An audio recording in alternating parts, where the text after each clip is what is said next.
Hello, everyone. If you like what I'm doing here, please consider subscribing, liking, and commenting. It would really help the channel out quite a bit. Thank you very much.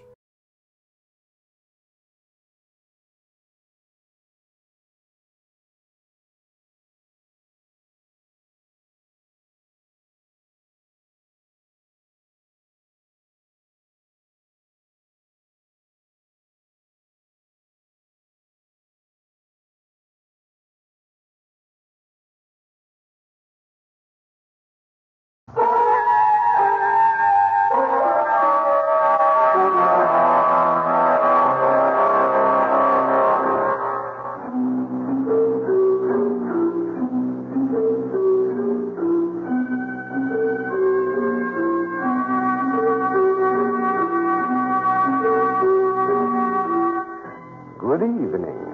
I'm your host, Claude, your guide through these uncharted waters of the terrifying, the unexplained, the mystifying. What could be more mystifying than the classic incarnation of evil? Call him Mephistopheles, Beelzebub, Satan, or Devil. By whatever name, he is the human form of the ultimate temptation. It is proverbial to cast evil in the guise of a mysterious stranger with horns and a pointed tail. But if the devil were to take human form today, what might he be? A politician? A salesman? Or perhaps something more subtle, even diabolical? Tonight we explore the possibility of doing real magic. And what would happen if a modern-day Faust were given too much power? I'll be back in a moment with the first act of For My Next Trick.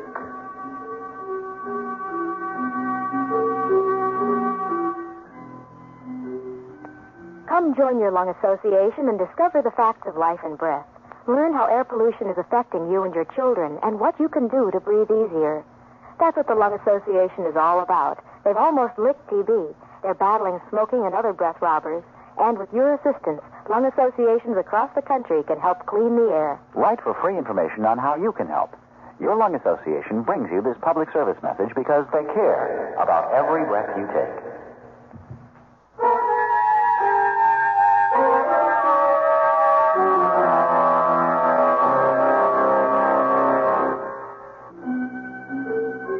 Throughout history, many people have been accused of being in league with the devil. But what is evil? Who creates it? Does it remain the same from generation to generation? Or does it change form, method, indeed character, from one age to the next? A full-time carnival, one of those conglomerations of freaks that in the middle of this country's depression would miraculously appear in the small hamlets of mid-America, exhibit its collection of novelties, and then just as suddenly vanish. Hurry, hurry, hurry! Witness Mystic Martin, the magical marvel. See feats of magic never before performed for civilized man. It's all on the inside, and it's all yours for one thin dime, 1/10 of a dollar. Hurry, hurry, hurry! And now, ladies and gentlemen, the greatest magician of modern times, Mystic Martin. Thank you, ladies and gentlemen. For my first illusion, I should like to borrow a man's hat. Well, now, any hat will do. Thank you, sir. My assistant, Millie, shall fetch it from you. Now, ladies and gentlemen, every magician is supposed to produce a rabbit from a hat. But I intend to produce a rabbit, not from my own hat, but from this hat so kindly donated by the gentleman in the third row. Now, with a few magic words and a wave over the hat, I shall produce a live rabbit. Alakazam, alakazam, and here we have, somewhere we have, ladies and gentlemen, if you'll just have a little bit of patience here, I'll be able to. And you must take your coattail. There's the rabbit. Ladies and gentlemen, if you give me another chance, Ladies and gentlemen, if you'll just give Mystic Martin a few more moments, I'm sure he'll be able to. Forget it. What's the matter, Michael? What's the matter? Millie, didn't you see? Well, yes, but... Well, then what are you asking for? That's the third time in 2 days Chester has stuck his tail out of my coat. But the sawing a woman in half trick went all right at the last show, didn't it? Sure. But that's only the second time we've gotten it right this week. Somehow something goes wrong at every show. Michael, it'll get better with practice. Millie, we don't have time to practice. The carnival owner said that unless we get the act together by the weekend, we're fired. But what will we do then? I don't know. Magic is the only thing I know, and jobs aren't easy to come by these days. Hey, Martin, you've got a visitor. A visitor? Yeah, some fan, I guess. Don't ask me how. Even I don't like your show, and I'm paid to like it. Want to see him? Why not? Right now, I guess I need all the fans I can get. Okay. Hey, mister, the great Martin will see you. Gee, Millie, do you think somebody liked the show? Michael, I don't know. Hello, Michael. Carl Owen. Millie, it's Carl Owen. Remember? He built the Saw a Woman in Half cabinet for us. Of course. How are you, Carl? Fine, Millie. Well, what are you doing in these parts, Carl? I thought you stayed pretty much in Los Angeles. I do ordinarily, but Blackstone is opening a new show in Chicago, and I delivered some props to the theater. When I heard you were playing the area, I thought I'd drop in and see what you were doing. Pretty much the same old stuff. Yes, I see. Oh, did you see the last show, Carl? Yes. Well, you should have seen the one last night. We finished that one. What I mean, Michael, I'm afraid I know what you mean. No? Yes. Carl, it's really not as bad as... Don't worry, Millie. I'm not here to recall my illusion. But I would like to have a talk with Michael. All right. I'll set up the next show. Nice to see you, Carl. Nice seeing you, Millie. Well, Michael? You don't need to say it. I know. Michael, when I built the Sawing a Lady illusion for you, I thought you might have some talent. I thought you might rise above the poor showings you had in Los Angeles. I thought that on the road playing to audiences that hadn't seen a lot of magic, you might make a go of it. But let's face it, Michael, you just don't have what it takes to be a great magician. I'm afraid you aren't even a good one. What you're saying is, I'm not even a bad one, right, Carl? Yes, I guess that's what I mean, Michael. But isn't there any way I could get better? I don't know, Michael. After what I saw today, well, my best advice to you is to try to find some ordinary job and give up the idea of being a magician. Give it up? That's it. Because the only way you could be a good magician is if you could do real magic. Real magic? Real magic. Well, good to see you again, Michael. Say goodbye to Millie for me. Huh? I said, say goodbye to Millie for me. Oh, yeah, sure. Goodbye, Michael. Real magic. What if I could do real magic? No phony boxes, no screens, just real magic. Just wave my hand and it happens. Blink an eye and it happens. Don't do anything and it happens. Michael? Huh? Has Carl gone? Carl? Oh, yeah, he's gone, huh? Well, what did he say? He said I should do real magic. Real magic? Well, think of it, Nellie. I could do it anywhere, anytime. Just point a finger and make anything disappear. Point it again and it reappears. Michael, calm down. Nobody would know how I did it. Not even other magicians. Why, I'd be the biggest thing in show business. Michael, please. I'd have the whole world at my feet. Michael! That's it. Real magic. I'd sell my soul to do real magic. Mr. Martin? What? You are Mystic Martin.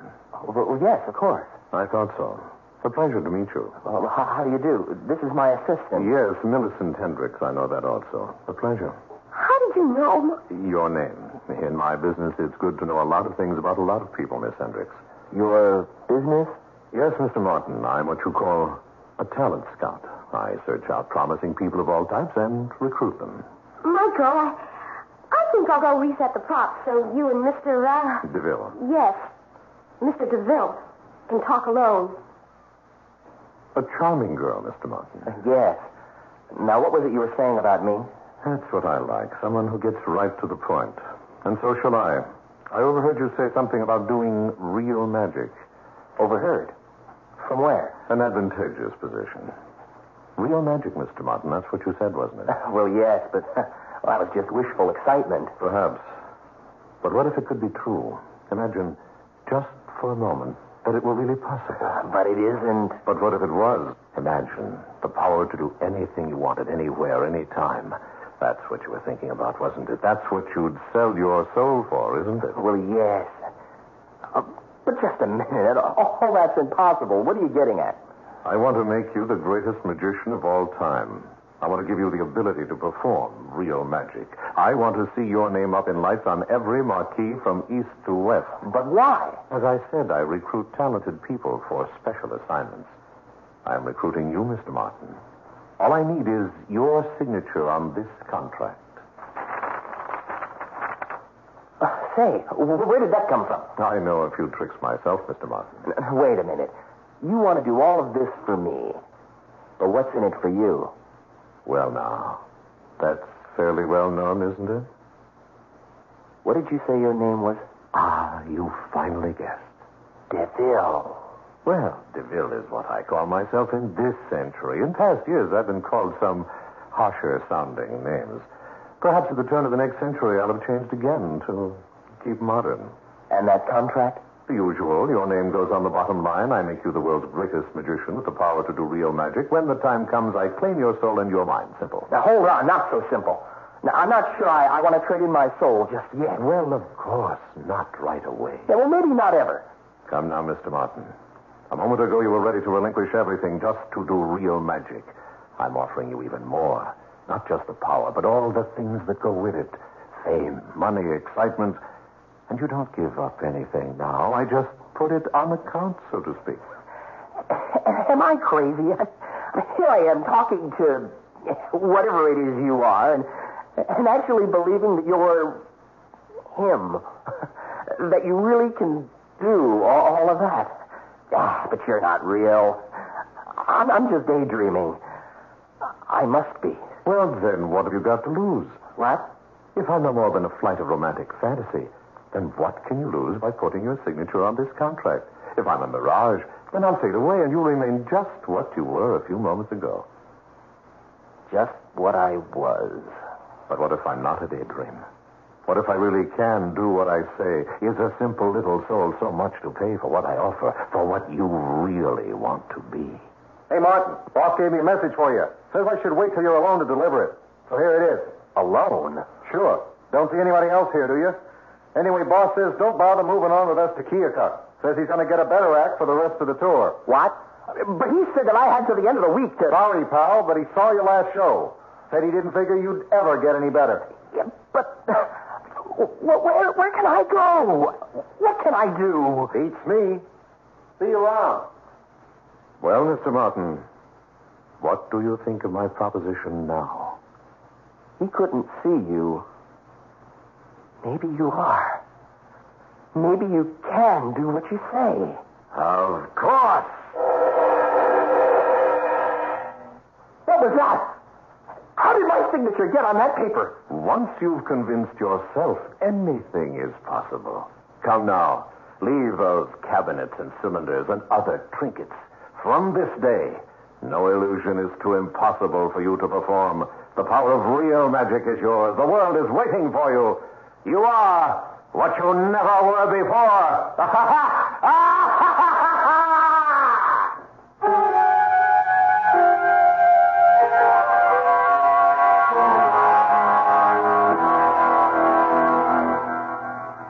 You need no specialist to tell you about air pollution. You're a professional expert with almost every breath you take, particularly if you live in the city. Your lung association would like your help in trying to clean up the air, starting with the use of mass transportation and cutting down on car use. For free information on how the ordinary citizen can do extraordinary things to clear the air, write to your lung association. They offer you this public service message because they care about every breath you take.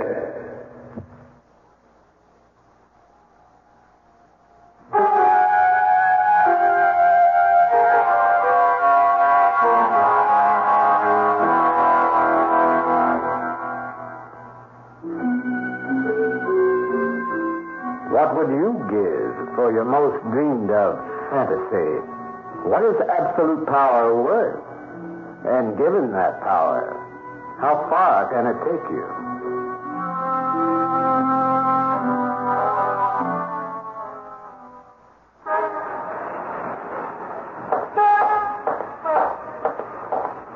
Hello, Millie.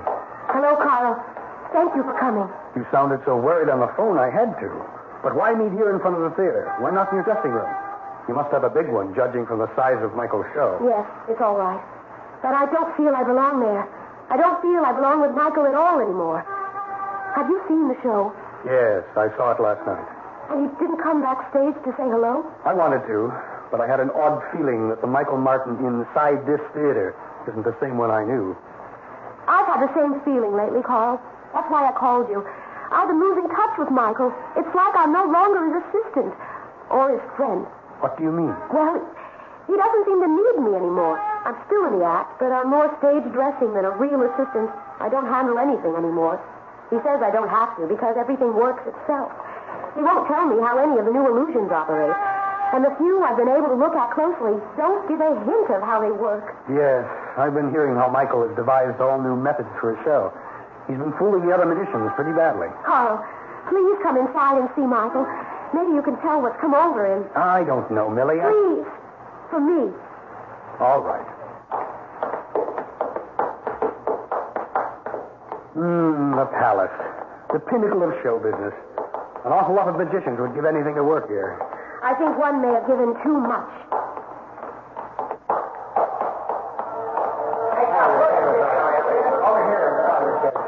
This way, Carl. Here's Michael's dressing room. Star on the door. Pretty good. Guess Michael isn't here, Millie. I don't understand it. He almost never leaves the dressing room between shows.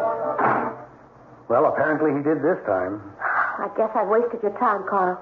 It's never a waste of time to see an old friend. Oh, we didn't hear you come in, Michael. Well, in a way, I didn't.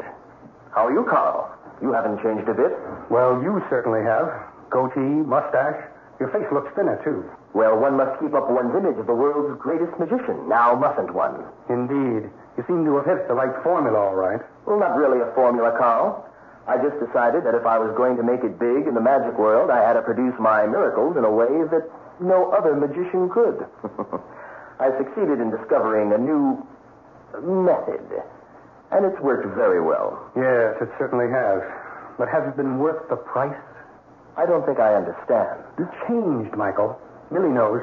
What's more, I can tell just from your manner at the performance last night. The Michael Martin I knew wasn't much of a magician, but he was a pleasant, friendly, humble person. Now you're a great show business phenomenon. But what has happened to the man behind the black cape? Is he the same person? So what makes you think I've changed? I'm not sure.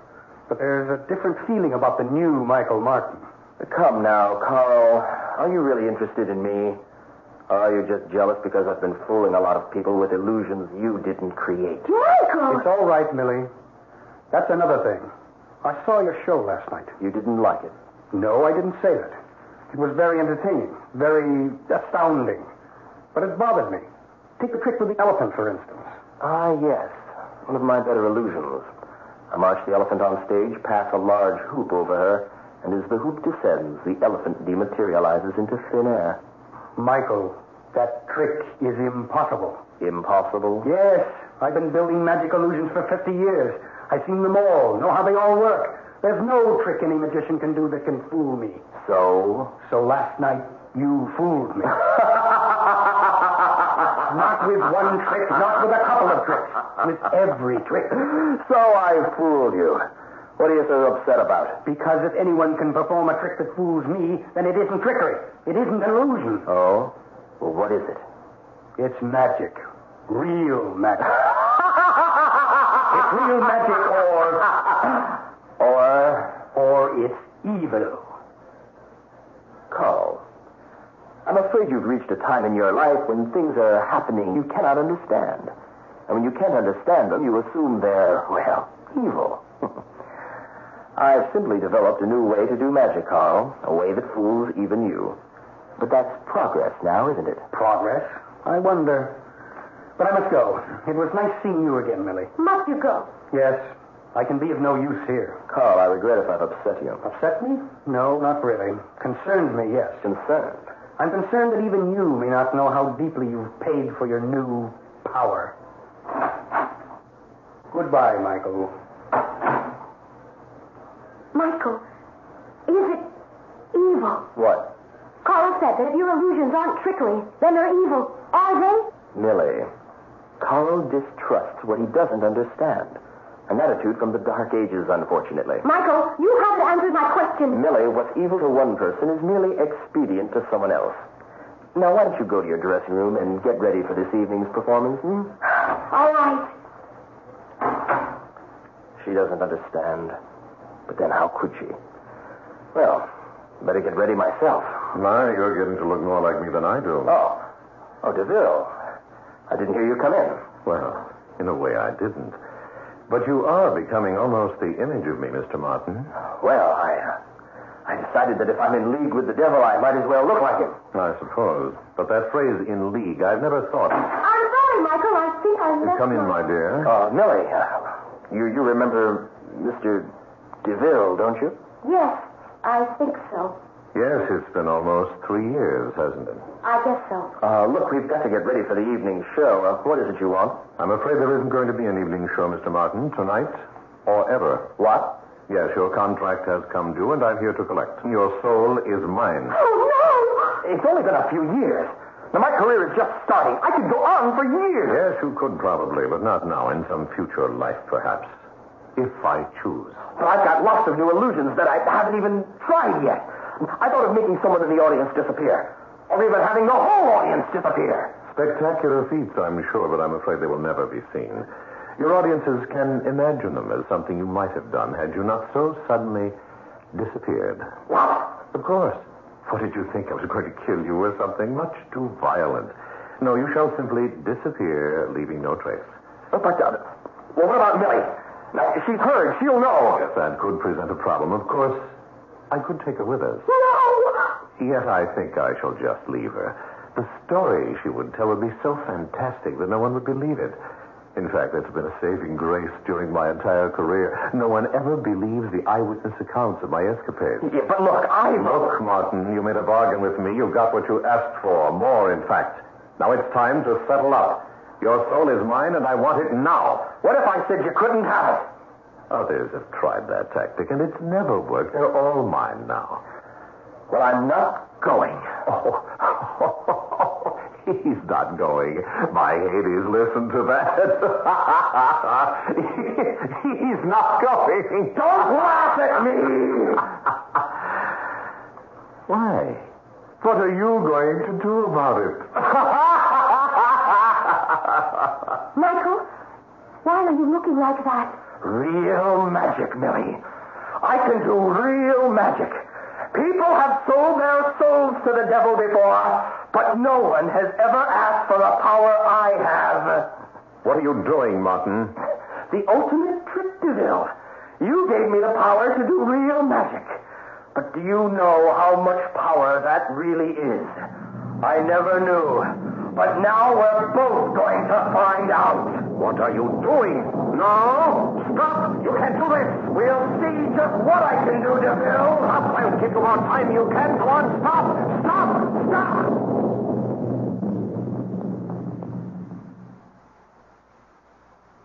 Michael, where did he go? Away.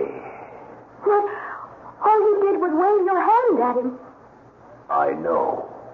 Michael, you look strange. Strange? Yes, like you're a different person.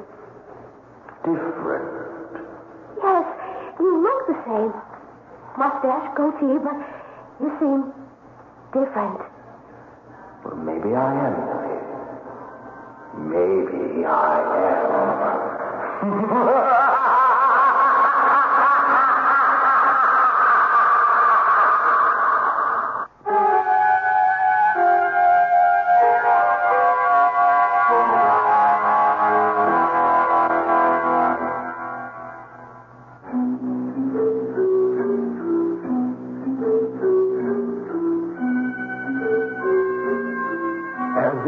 Come and go, temptation and evil seem to adapt to changing circumstances. But if temptations change, who is to say that the tempter does not change also? Who is to say that the highest office of hell does not have its contenders to the throne, and that the current occupier of that office is merely an incumbent, holding sway until the next election comes around? I'll be back. just a moment. Put a good dream to work and get real action. Citizen action. We can clean up the world, starting with each and every community throughout the nation. Cars tuned away from pollution, the use of public transportation, the support of clean air laws. That's the big road to a real clean air dream come true. Help that dream now. Write your lung association for free information on how you can help. They bring you this public service message because they care about every breath you take. Next on Darkmares. Hello, Miss Agnes, Miss Josephine. Officer Lyons, what a pleasant surprise. Can you stay for tea? Thank you kindly, but I only stopped by to see that you were safe. Who would want to harm either of us? I don't know. But them gold watches in the front window, well, they can attract the wrong element. If we don't display them, how can we get customers? I may be stepping out of line, but, ladies, the neighborhood isn't the same as it was. We don't have your kind of genteel society anymore. These days, it's full of junkies and thugs. We've never had a speck of trouble here, not in 52 years. Anyhow, please make sure all the doors and windows are secured. You don't want any unexpected guests.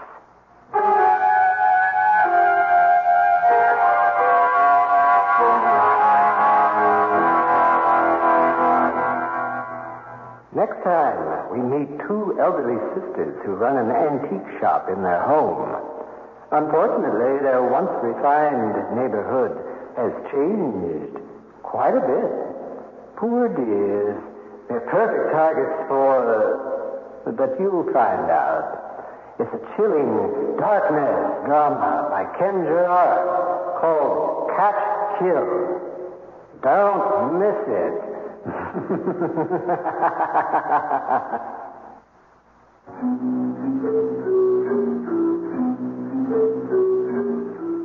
For My Next Trick was written and directed by Roger Rittner. Featured in the cast were Michael Rye, Joey DiAria, Wendy Allen, and Art Dutch. Also heard were Bill Irwin and Bob Farley. Sound patterns by David Surtees. Darkness is a Ken Gerard, Roger Rittner radio production. Now, until next time, this is your host, Claude, wishing you good night forever.